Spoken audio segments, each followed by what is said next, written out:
Welcome, everyone. Thank you for joining the seventh edition of the Latinos of Impact webinar, where I'm proud and privileged to be moderating this discussion on mental health and well-being. My name is Marco Leanos. I'm here in the Falls Church, Virginia area, right outside of Washington, D.C. I'm here in my dining room, just excited to be, the virtual table of, uh, of meeting all these great panelists that will introduce themselves here in a moment. And I want to thank everyone for joining and making this part of your day. I first will hand it off for introductions to our guest panelists. Dr. Anna, if you want to start, please.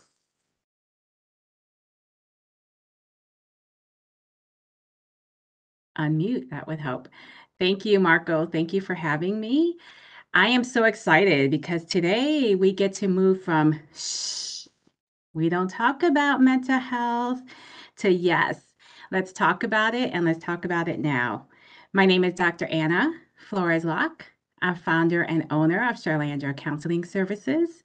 We offer mental health and infertility counseling.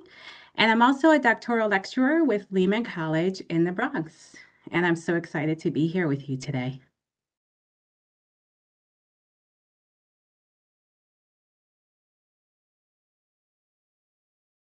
Great. And hi, I'm Vanessa. I'm Vanessa Castañeda de Gil. I'm the CEO and co-founder of Social Safer, where we build social emotional learning games and software for neurodiverse youth.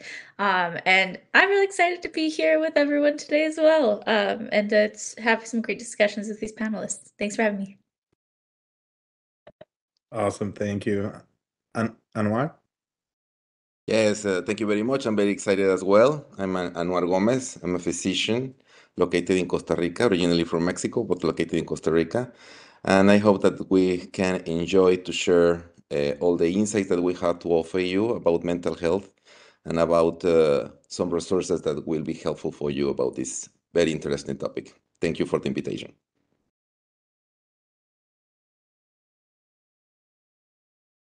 And hi, everybody. My name is Rida Sharfuddin. I'm an IBMer here in the Blue Studio in New York City.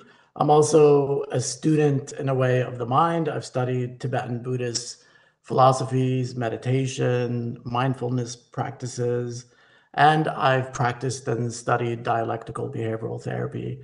And a lot of my approach in the way we deal with emotions, the mind, and wellness is really holistic, obviously, maybe not obviously, and a balance of the rational, the emotional, and a little bit of the spiritual in the body. It's good to meet. I'm really excited about this topic. Thank you, Reda. And honestly, just hearing your voice just relaxes me and calms me. So we're excited to hear from you and all the panelists here. I've been told I could say anything in meditation, and it's just like everybody will like either fall asleep or get down regulated. Definitely. So we'll kick off we'll get into our just discussion, try to keep it as fluid as possible to get different points of views from our questions. But we're going to start with Vanessa. Can you explain to us about what Social Cipher is and a little bit more about how that impacts and supports neurodivergent youth? Yeah, definitely. Basically Social Safer builds these space pirate adventure video games that help neurodiverse youth better understand the world around them through the power of games and story and characters that represent them. Then we also build software that helps teachers and counselors who work with them better understand their youth's social emotional well-being and also builds relationships and community. I started it based on my own experiences. I was diagnosed with ADHD and autism when I was 14, and I had a lot of difficulties with the stereotypes, especially growing up as a young Latina from a single parent household that really didn't have the representation or the resources I needed to understand my autism, especially. And so that's really why I started this. I became a neuroscience researcher and sort of put that personal and research experience together. And today we're in about 220 schools and therapy centers in about 6 countries. And what we do now in the way that we impact kids is that we blend all of these different social emotional learning concepts with representational stories that kids can not only understand but actually feel represented by, feel like they can relate to. And we set it in this space pirate world, and we bring in all of these traditional gameplay elements that help them feel like they're actually having fun and they're exploring a story and themselves, rather than learning from a book or learning from quizzes or assessments that are meant to like assess really how adequate they are at these things, when in reality it's really your own journey, and it's about where you sit and being able to make interactions and find community in your own way, and we really want to emphasize that. That's awesome.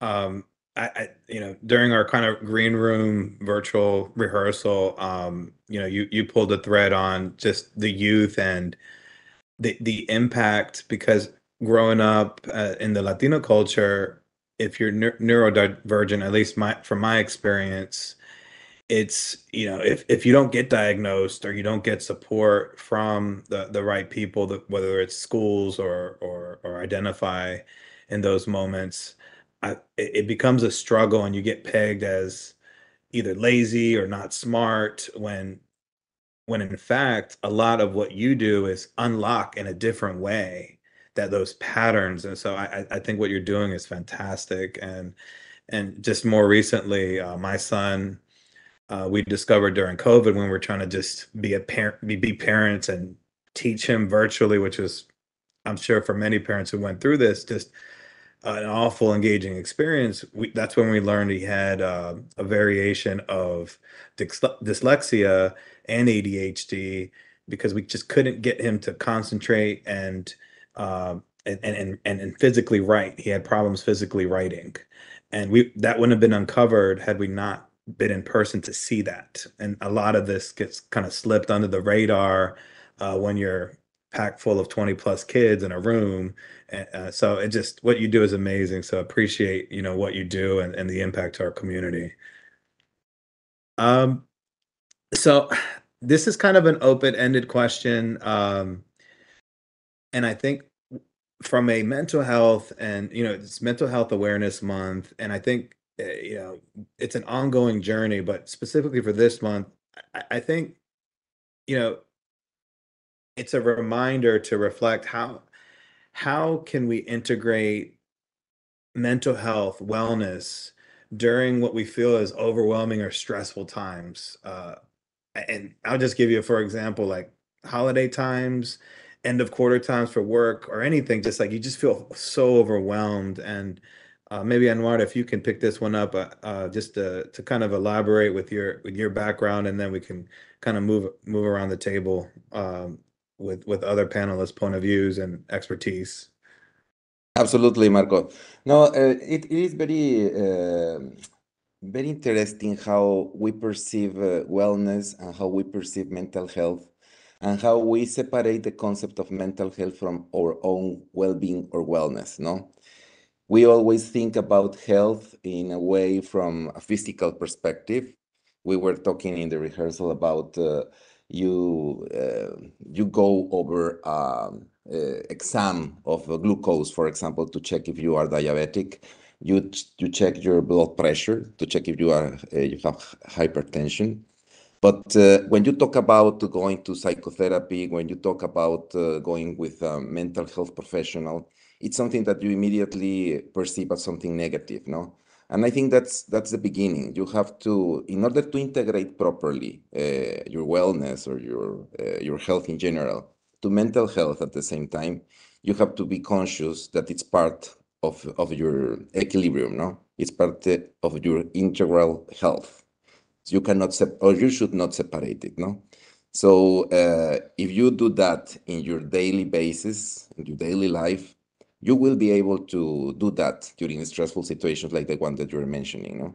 Otherwise, it's not going to be that easy if you are not conscious of doing that in non-stressful situations, but in your daily life.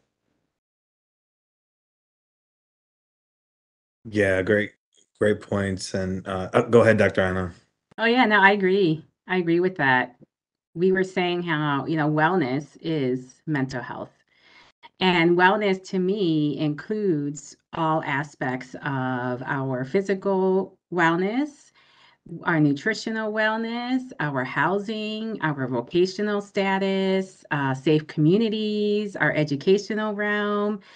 Thanks to Vanessa for such a wonderful resource for our kids, because my son too has ADHD and he had some suicidal thoughts during COVID and prompted us to get psychiatric care and psychotherapy. And I was able to do that for him as a Latina mom because I'm in the field. And when I told his abuelo, my father, in the Latino culture, the response was, how can an 8-year-old have depression? He has everything he needs. Like, yes, daddy. And an 8-year-old can have depression. And so I was able to kind of have that conversation with my father about getting my son help. And I think that's also an aspect of this for us for those of us who are Latino parents, talking with our own parents about mental health and really destigmatizing it, opening the door by sharing our own experiences.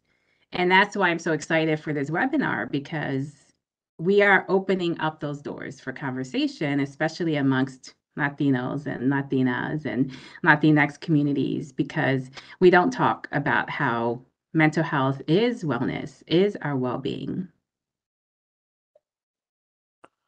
Yes.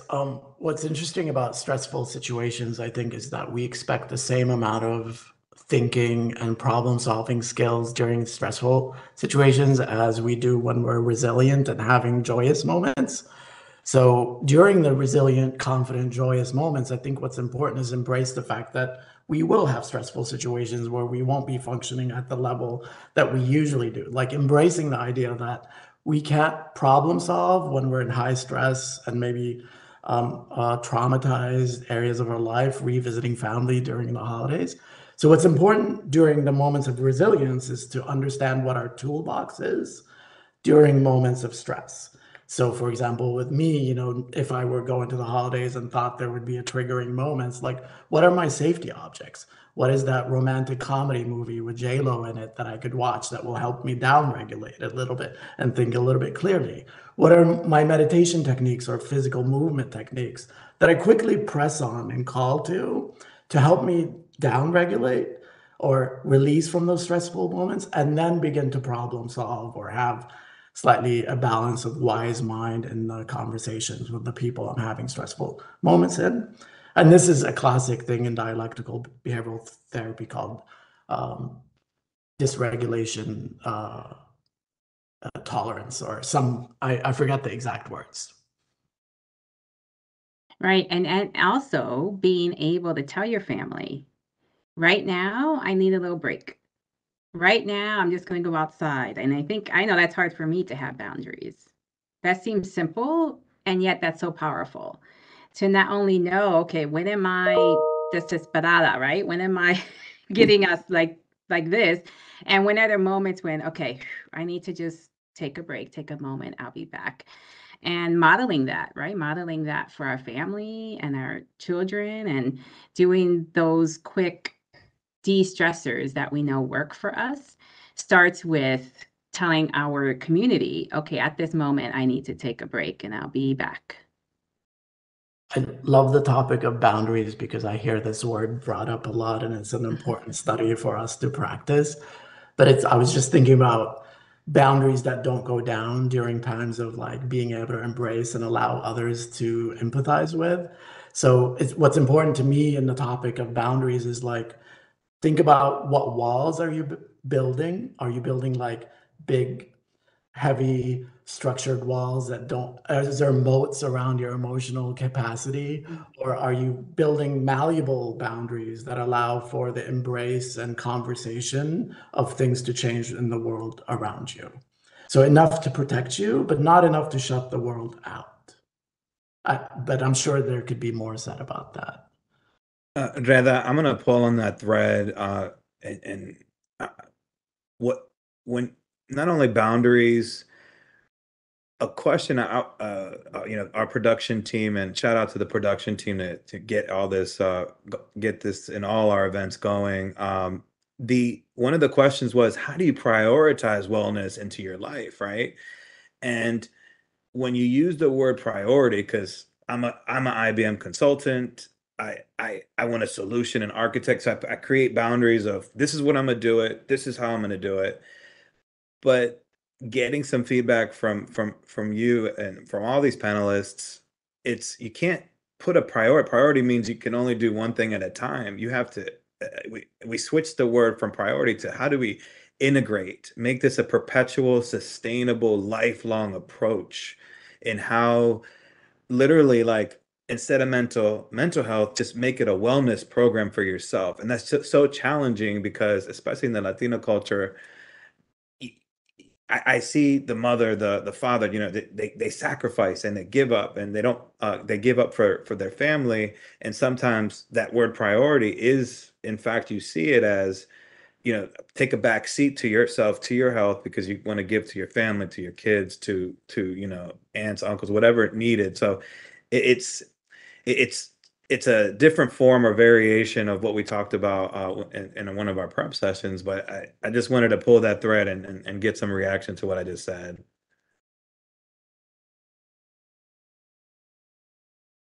No, I think that part of what we're currently doing, no, we're trying to normalize this kind of conversation. And Reda was talking about boundaries, and to have specific boundaries, you have to be self-conscious of who you are, to know yourself, no, and to make decisions, informed decisions, depending on what you need and how you perceive yourself among others, no. Part of that consciousness or that knowledge comes with your physical health and your mental health, no? So I think that's a very, very critical part or critical point of how to handle or how to improve your mental health in your daily life or in any moment of your life. Right. And I work with many working moms and those moms that are trying to get pregnant and have infertility like I did, or are pregnant or are new moms. And the mindset that I really try to emphasize is that your well-being is going to help you be a good enough mother, is going to help you show up as a wife or partner, is going to help you raise wonderful kids who can also self-regulate and know coping skills because you're present, patience. I know as a twin mom, one thing that I did after I had the kids, I had postpartum depression and anxiety, was we went to the gym together and they were infants. Luckily, I had a gym that had a daycare. So I was able to take the kids there. I got a little daycare, childcare for them while I went and worked out. And even if it's a 20-minute, 30-minute, whatever it was. But for me, that was my non-negotiable during my day to start my day. Because then my kids, now that they're 10, they know, oh, don't talk to mommy till after the gym because she's cranky. She's cranky in the morning. So that's the mindset that I really emphasize with my clients and I share in my story and I share with my kids and my family know it now that this is more, it's not about me being selfish. It's not about, oh, my self-care comes first. It is, I do this so I could be a good enough mom with my kids and I could have patience and I could be there and help them with their homework and be there for the emotional needs. I can have energy to play with them. That's another aspect. We get so fatigued and tired. So I like to really, like you said, Anwar, like switch that mindset to where wellness is happening all the time, every day, every moment. So one little quick thing for our participants. Right now, just think about what is your non-negotiable that you will set for yourself for wellness. And start that tomorrow morning for yourself and see how it goes, see how that feels. And then communicate that with those around you. Why is this a non-negotiable? And how can they support you in maintaining this new habit that's going to help with your well-being, which is going to ultimately help your mental health and the health of your family, and then the health of your community. I love that because I practice that when I need it. This is a classic DBT thing too. As you know, of course you know this. What's important about the non-negotiable is that you also track how you feel about how you performed in your non-negotiable and make it possibly something you could succeed at. If this is the first time you've ever done this, like make it incredibly simple is my recommendation. That's how you begin to build confidence in your ability to hold yourself to a non-negotiable goal, right? Yeah, that's rough. I'm adding a little bit to your technique, doctor, but I wanted to check in with you and see how you felt about that as well. No, perfectly said. Yeah, I wanted to switch the angle of a mental health case, and instead of you individually feeling overwhelmed, and Vanessa, I'll start with you on, you know, with and working with children, and sometimes you have to identify, in physical proximity, you see children that possibly need some assistance or guidance to kind of pull to help them help themselves. Can you describe, whether it's through your programs or what you recommend, and then more of a adult version question to all the panelists? How do we, how do we, as whether we're allies to working with other coworkers, or working with or being around family that may feel isolated, depressed, or just something's off. And I'll start with you, Vanessa, and then kind of um, uh, work around the room here. Yeah, so I think that starting with, I might start from the perspective when, because most folks will come to us when they know something's off already. And a lot of it starts with, for us, it's kids not being able to come to terms with their neurodivergence, or feeling like they're a failure, or that they're never going to fit in, or that they're going to be, rejected. Um, that can be, kids maybe pulling out of their interests a little bit, wanting to isolate themselves a little bit more. Um, there's a lot of, like one-liners or things they'll say where you're like, oh, maybe not. And so it's that kind of stuff that where you kind of figure it out. And I think the biggest things that have made a difference have been, I mean, number one, just like engaging in that child's interests with them, like whether it's like Minecraft or anime or literally anything. I think that showing them that what their thoughts and their interests and the things that like make them excited, um even if it's not something that's, productive, like school or a certain school subject, like it's super important to be able to engage with them on that, and get on their level of like why that's important to them. And I think that like watching the shows, the stories, the things that kids are gravitating to and relating to, it's because there's something in that piece of media that they are seeing in themselves. So you can learn a whole lot about that. And I think also when you're watching that show with them, looking at that game with them, whatever, um see like what characters they're relating to, and ask them questions, about their life in the context of that interest. I think a lot of the time that makes it easier. A lot of the time, at younger ages, like, I mean, even into their early teens, like a lot of kids just are not taught the vocabulary to be able to explain how they're feeling and get to the root of, you know, yeah, where they're feeling things and their emotions. And so being able to say like, "Hey, why do you relate to this character? What in this story speaks to you?" Or like, how does this, story relate to your life?"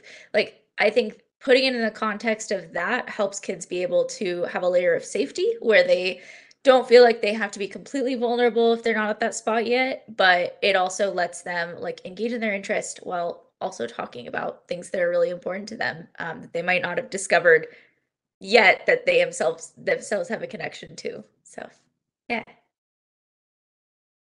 Thank you for that. That's fascinating. My son had an affinity for Pokemon, so I never asked why do you like Pokemon so much, and drawing these, and they have this evolution of different variants of one Pokemon evolves to another. But that's interesting to kind of pull that thread of why did they take those interests, and if they feel kind of down and out, maybe just pulling the thread of like what's going on at that time. It's almost like when you see an artwork or something they're doing, you're like, just keep tugging away at that. So that's great advice. From an adult perspective, and that question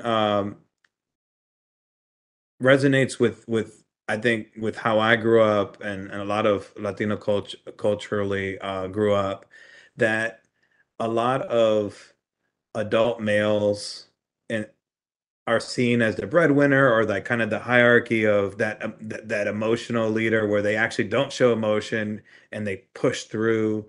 And if they're and if and I've seen it with my uncles, with my father, that if it's not,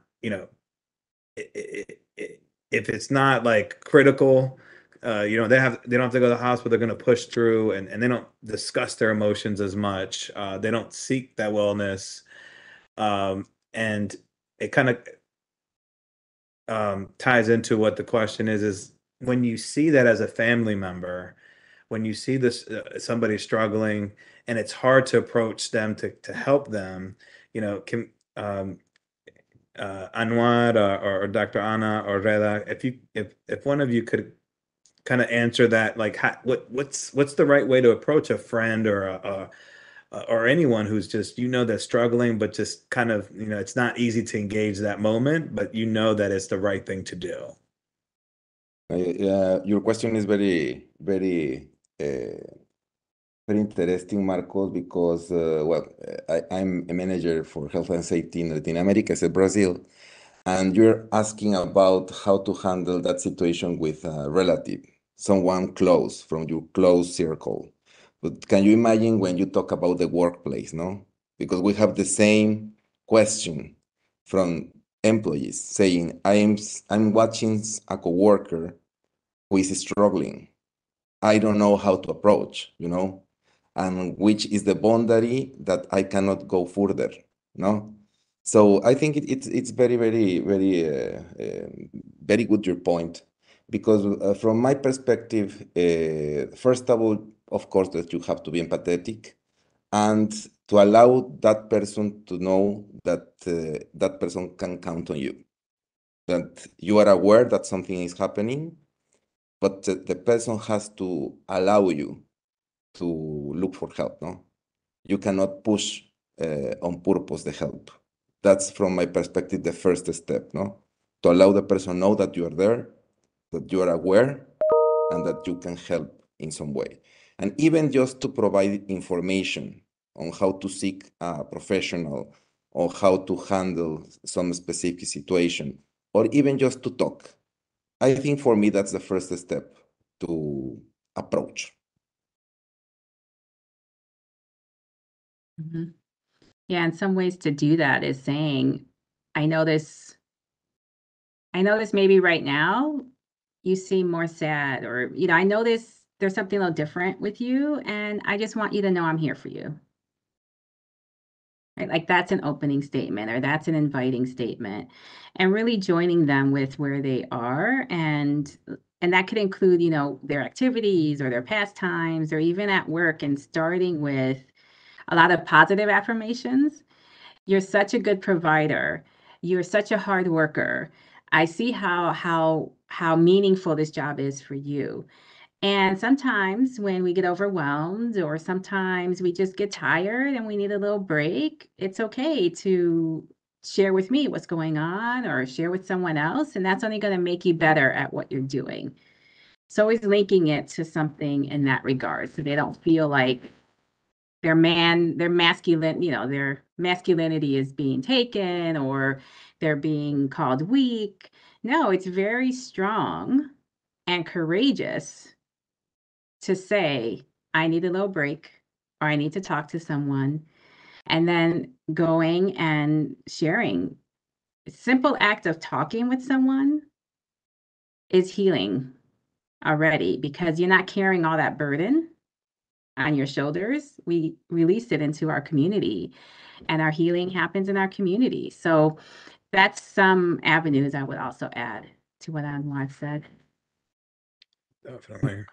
The way I approach these moments, I mean, whether with teams or family members, is I generally allow for regularly standing meetings or communications that are happening, whether there's someone in distress or someone who is having a great moment. It's just like every other week, we're having 15 to 20 minutes where we know we could discuss anything that might be on our mind. So we're not just waiting for that moment when we notice something is wrong or someone has to reach out with something that is wrong.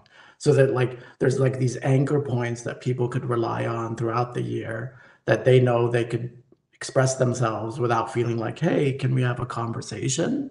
But there's like also a pattern that we develop in trust and relationship together, that things could open up and have a conversation. What's interesting about emotion and men and how we're taught to express emotion or not express emotion, and this is very true in the Arab culture as well, so this is a little bit of an overlap, is while I think men in certain cultures are allowed to express anger, and in the minds of the spectrum of emotion, that's not considered like an emotional reaction of some sort. There are like some emotions that I believe are connected to weakness and some emotions that are connected to strength. What is not a conversation that's not being had is like, oh, you're expressing emotion. It just happens to be anger when you're really quite hurt. And maybe sadness would have been a more appropriate expression of that, what's happening in your life. Or so it's kind of interesting what emotions men are allowed to express in certain situations, in certain cultures and regions around the world. Yeah, and well, one thing I would add is also how we, and I think like Vanessa was saying this, we don't teach our kids those words to express emotion. And especially in the Latino community, our emotions end up expressing themselves through our physical manifestations, right? They call it somatic complaints. Your stomach hurts. I have headaches. I can't sleep. I always feel hungry, or I don't want to eat, or I'm always irritable. I don't want people around me. I don't want to go to that birthday party. Those are also some signs telling us, because usually that could be emotion stuck in the body that is not being said in words, because we just don't have that vocabulary. And I want to add that to the conversation, that as you're talking with people you love, and even with you right now, take a self-assessment. And maybe every time before a meeting with a certain person, your stomach hurts, or you feel like you can't eat, or you feel like your breathing is up in your chest here, right? And I know Reda is wonderful with meditation and breathing exercises. Those are telling you, your body's telling you something. And when we can pause and really listen, or see patterns, again, like, is this only happening when I'm almost about to get home from work? Is this only happening when I have a meeting with so-and-so? Take notice, and just be mindful. I guess that's the word, be mindful of how your body is reacting. And then when you start talking with people or even writing it down, the words may come to attach to, oh yeah, maybe that's anxiety because I'm worried that they're going to judge me. I'm worried they're going to tell me I'm fired.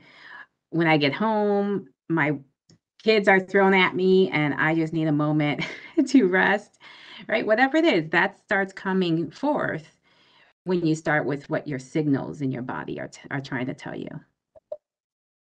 Oh, thank you for bringing that up, the intelligence of the body, and the order of events that happen way before we react to something. And I think the body feels it, the feelings come, then we have another feeling about the feelings, and then we have a thought about the feelings, and then we have an urge, and then we have a reaction. And what's beautiful about like meditation or mindfulness is the space between all those events could grow bigger and bigger, and we could insert some level of agency or wisdom to how we want to react and what we want to do. And eventually you'll get used to, if this shoulder is hurting here, I know what this means and how to deal with it, as opposed to store it in the body, which then could become a much longer physical illness. No, absolutely. I think that the impact of feelings on physical health is something that is not under discussion. It's a fact. Even in our country, in at least in 4 countries of our region, there are legal requirements specifically done to identify psychosocial factors provided by the organizations. So, mental health related to the workplaces as a legal requirement, because it is a fact that anything related to mental health can affect the body, and of course that can affect the productivity and can affect a business. So I think that your point, Reda, is very, very factual. I'm only adding it to Dr. Anna's, but I think, yes, we all agree that the body stores information and data all the time. Yes. Yeah, and I want to bring up that part of, or a lot of what you, the panelists of mental health background, are saying is being empathetic, and a lot of leadership styles are, you hear the terms empathetic leader, and I think if you really practice that and with intentionality, being mindful as an empathetic leader, and connect with your people from a business sense, as well as when you get home as an empathetic leader, male, female, whoever, I think connecting and identifying if something's off or just not right, and having those actionable takeaways that were discussed earlier on, you know, I sense something's not wrong, or just even asking how was your day with complete attention, it just makes a difference, because then you have somebody who's like can feel you, can sense you. So I'm just hearing that's just so critical, and I'm just curious, before we go to the next question, in this virtual space, any recommendations on social cues, how to engage? I know, Anwar, you part of what you have to make it actionable is, how do we integrate wellness and deal with different situations like this within an IBM. Like, any advice on how to engage if, let's say, I'm never meeting teammates, but I have to work with them all the time, but it's all virtual. I'm just curious, in this new world we're in, post-COVID, any suggestions on that? Well, I think that we all have experienced some challenges related to this post-pandemic era or stage where we are. And we have different points to face, no, regarding the workplace or regarding our own roles. One of them is the interaction between us, no? And I will give you an example. During pandemic, there were, of course, many hirings all around the world, no? And now that the people is coming back to the locations, coming back to the IBM sites, we are realizing that there are people that have some challenges to integrate with others. Some because of personality, but some others because of the neurodivergent population that may not be that easy to integrate among groups, you know. They are, some of them are good or prefer to work virtually, to work at their own places. But now that they are required to come to the IBM sites, working with groups, they are facing some challenges, no? So that is just one point that we are now facing regarding what you're saying, no? How it is changing our interaction, talking about the workplaces. And of course, the people has to face some some discussions that may not have happened before because we were not on a face-to-face basis, no? I don't know if I answered your question. No, you did, and if anyone else wants to build off that, Well, I know Vanessa has been putting some things in the chat. Maybe it links to what we're talking about because some of it is social anxiety. Some of it is also, right, the past 3 years under this trauma of COVID, we've been conditioned to stay home, to be isolated, really. And so we forget, and for our kids especially, not practicing social skills. And even like for me, I know when I had to first drive back to work, and my husband and I we were talking about even commuting. Like I had to do a lot of self-talk to manage my anxiety with driving because I just wasn't used to it anymore. The traffic, the vigilance, the just I don't know, or being far from home too felt like so anxiety provoking for me. So I was able to work through those things.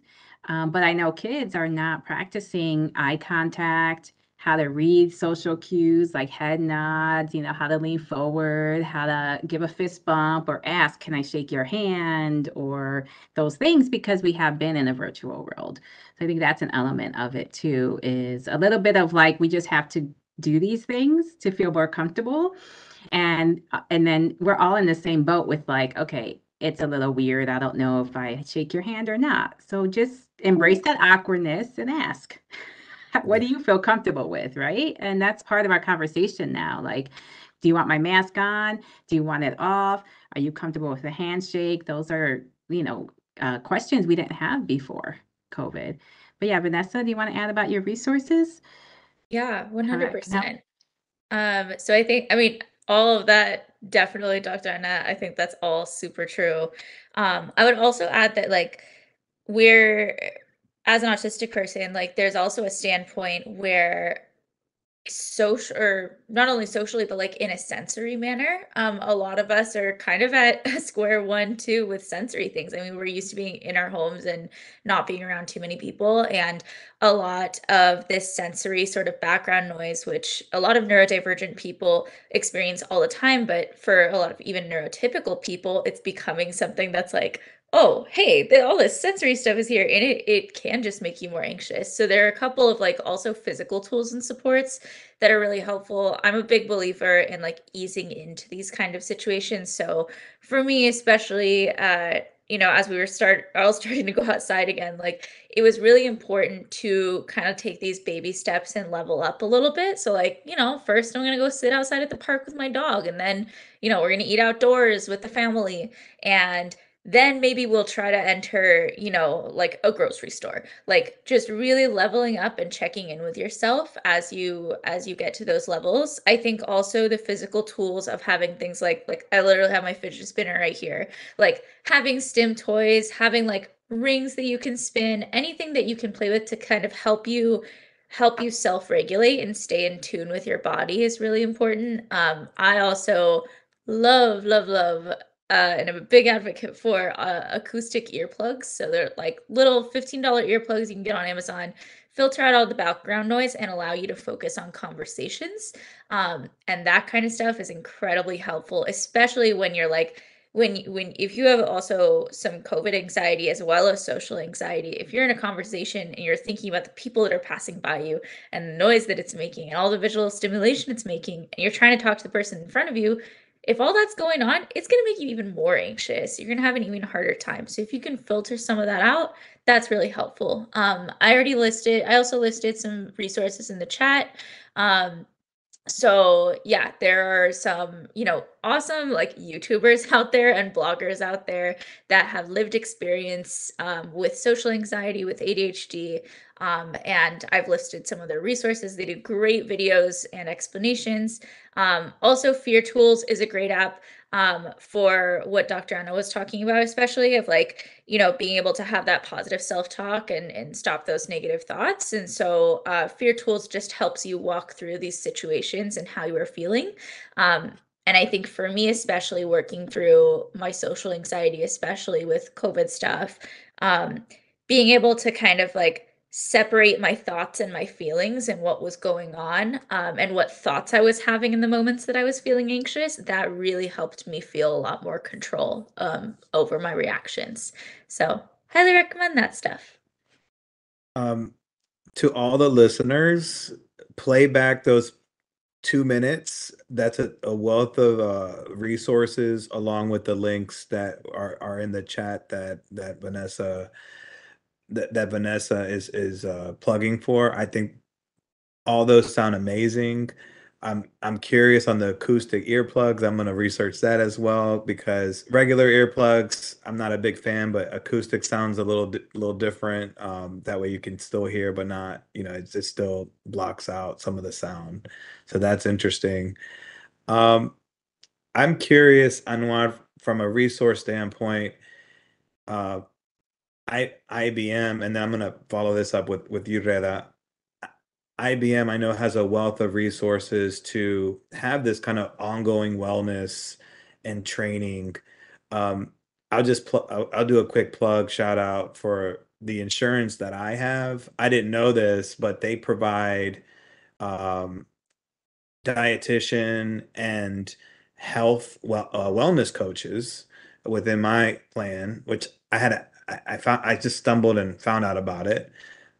So I encourage those who have, IBM insurance, or just whatever insurance you have, just it's worth asking. I think those are valuable resources to leverage. Anwar, do you want to speak to anything that you recommend, or you've seen have high value for those, whether they're IBMers or not? Well, about resources, I just shared a couple of links where you have information, replays of sessions in webinars about well-being, about mental health, and other resources related to well-being. But I think that the organizations are even more interested on providing these kind of resources for their employees, not just for a reason of talent retention, but also because it is very important to provide specific assistance to employees in topics like mental health, no? We talked about our region in terms of availability of mental health professionals. It's not easy to get proper mental health support in our countries. There is a big disparity among our countries about this kind of availability of this kind of professionals.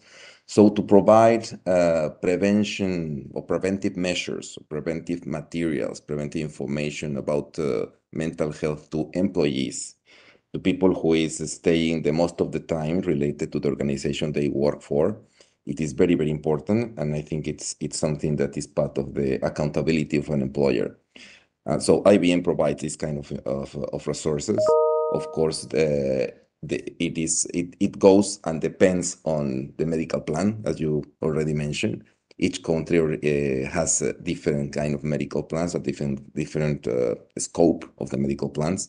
Even in the US, I think that the suppliers differs on what they offer. But this is important to identify which are the resources that you have and to take advantage of them. That would be my recommendation.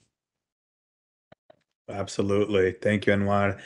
Reda, I feel like you're immediately our resource. Just hearing you talk, I know you have some a lot of opportunity to engage IBMers and different communities in your different sessions. If you can kind of elaborate what that looks like, and what recommendations you have.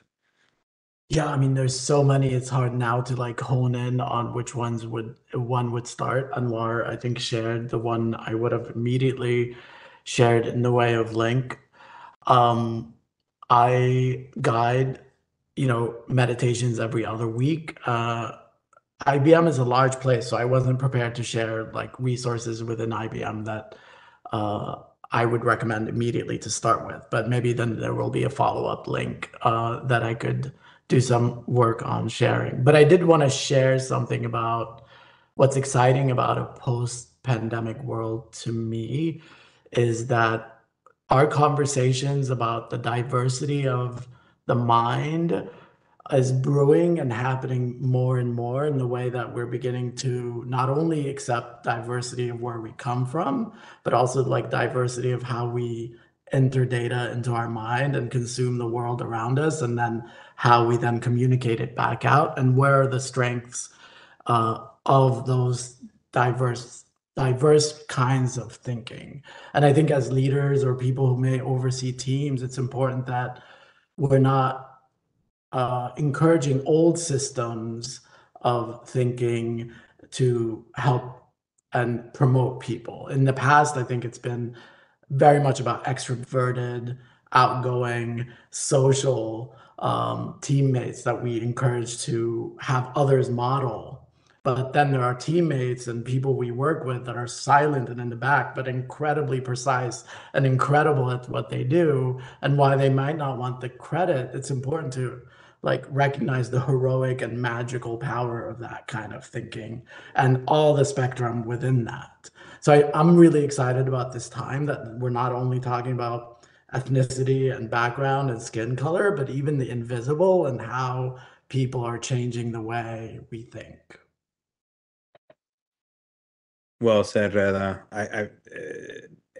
That's how I feel too. I believe there's a spirit, and like there's two words that I feel more comfortable using than ever since COVID is this kind of a spiritual opportunity to connect with people, and the term love. And with whatever prescriptive approach you take, if you sincerely just love and be kind to people, show up for those loved ones, show up for your community, uh, that is gonna perpetuate or have that constant opportunities for you to be blessed with wellness as well as give opportunity to help somebody else.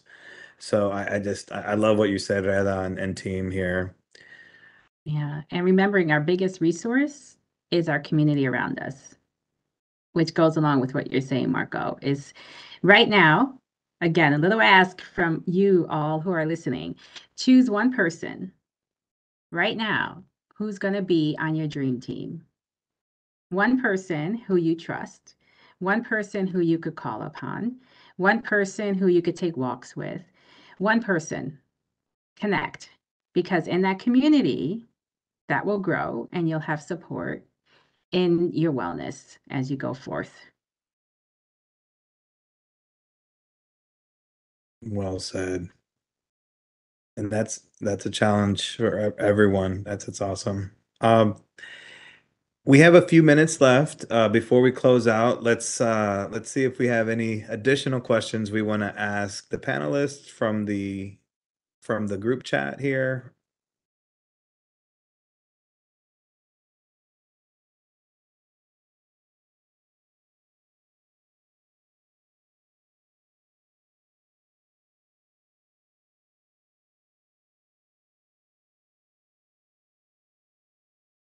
All right. I'm gonna ask this one. Any thoughts on what type of disciplines do some people follow and share with children or demonstrate how to cope with the pressure of responsibilities?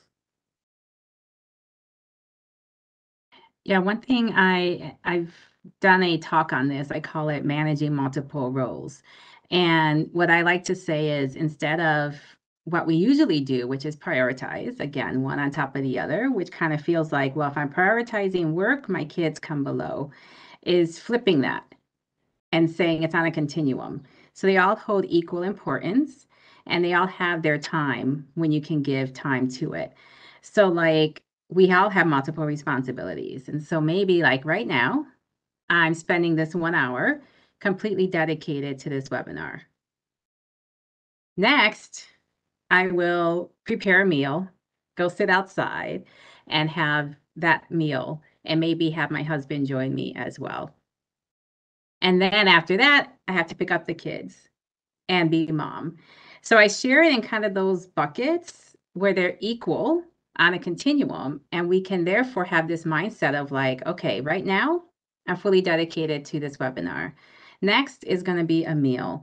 And so that helps us feel less of that pressure because we don't have to feel like I have to do everything right now because that's what overwhelms us. So staying very present focused on what you're doing now and knowing that you'll get to the next responsibility after that. Mm. Yeah, excellent advice. With 2 minutes left, I wanted to thank all the panelists. I think, if it were up to me, we could talk all day. I could be here learning. There's a slew of resources for those who are either listening live stream right now, or we'll listen to if you're listening to the replay, we're going to pin those resources in this Latinos of Impact live stream channel. Uh, do know that this channel is available for you to access at any time once we post this new replay, and you can get access to all the other previous uh, webinars that we have recorded from this year and last year.